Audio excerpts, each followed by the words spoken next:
इस कहानी के पहले भाग में आपने देखा कि कैसे रति की शादी एक ऐसे घर में हो जाती है जहां उसकी सास सौतेली होती है और वो पूरे घर वालों को अपने इशारों पर नचाती है।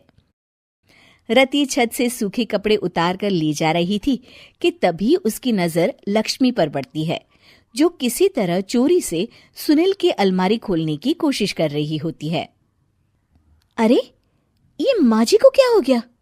चोरों जैसे क्यों आप मेरी अलमारी खोल रही हैं माँ जी? आपको क्या चाहिए मुझे बताइए। अरे वाह, क्या चाहिए मुझे बताइए। अरे मैं इस घर की मालकिन हूँ, पूरा घर मेरे इशारों पर नाचता है और तुम्हें बताऊं कि मुझे क्या चाहिए? हट यहाँ से। और वो उसे जोर से धक्का देती है।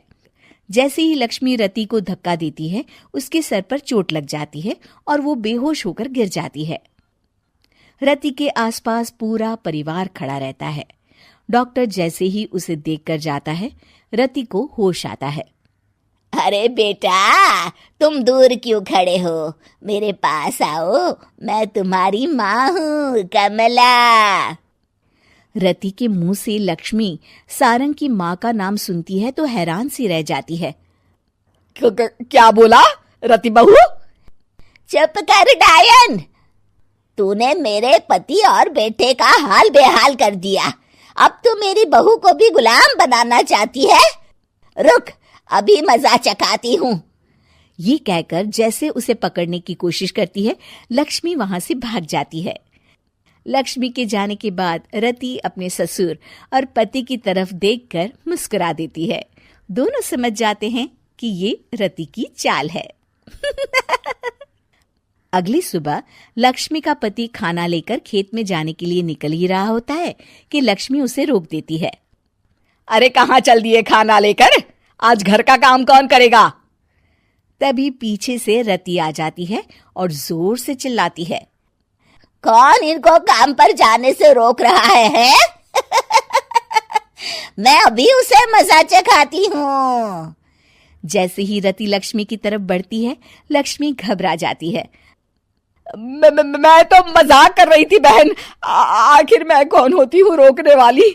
मैं तो बस ये पूछ रही थी कि घर का काम कौन करेगा। कौन क्या? तू करेगी। चल उठा झाड़ू और शुरू हो जा। लक्ष्मी पूरे घर में झाड़ू पोछा लगा रही होती है कि अचानक सामने सारंग खड़ा हो जाता है। अच्छा माँ, मैं काम पर जा रहा हूँ। रति के मामा की फैक्ट्री है, मैं वहां आज से मैनेजर के तौर पर काम करूंगा। सैलरी भी अच्छी है। अरे सारंग, तुझे क्या जरूरत पड़ गई काम करने की? और बेटा, तू बाहर काम करेगा तो इस बड़े से घर को मैं कैसे संभालूंगी? अभी तो पूरा काम बाकी पड़ा है। तभी वहां रति आ जाती है। अरे बेटा सारंग, जा, नौकरी पे जा रहा है ना, जा। और हाँ, आते वक्त घर के लिए सब्जियां ले आना। ये लक्ष्मी बैठी बैठी मोटी हो रही है, जरा काम भी तो कर ले। सारंग के जाने के बाद, अच्छा लक्ष्मी, सुन जरा यहाँ।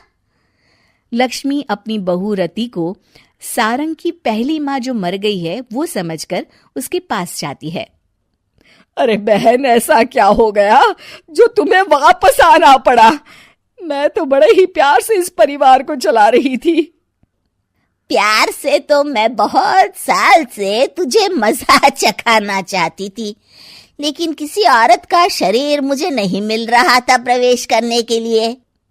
अब से ना मैं बहू के शरीर में रहूंगी। और हाँ, तूने कोई भी चालाकी दिखाई या मेरे घर के लोगों को परेशान करने की कोशिश की तो तेरा गला दबा दूंगी। लक्ष्मी रति के मुंह से ये सुनकर डर जाती है और शाम को अपने बेटे और पति के सामने जाकर कहती है, तुम दोनों मुझे माफ कर दो। मैं अब तुम दोनों को कभी परेशान नहीं करूंगी। और बहू, तुम मेरी बेटी की तरह हो, बस अब बेटी की तरह ही बनकर रहना।